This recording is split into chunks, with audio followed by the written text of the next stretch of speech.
يا لا لا لا لا لا لا لا لا لا لا لا لا لا لا لا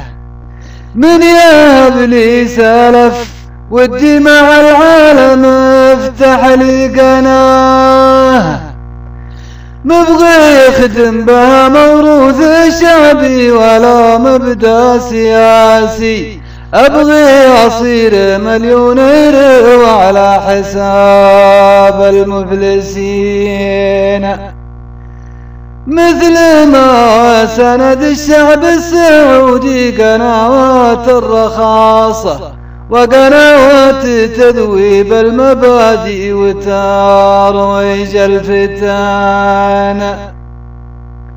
ما بيبخل علينا لو فتحنا قناة عالمية عن تضاريس الأرض وعن مدرها وعن صفيانها وبنسوي مسابقة عظيمة بميزات عظيمة عن حجارة بلدنا وأجمل حجار في المملكة والقبائل تسابق كل ديرة تقول إلا حجرنا وانا خلص ديوني واطلب الله يديم العافية وانا خلص ديوني واطلب الله يديم العافية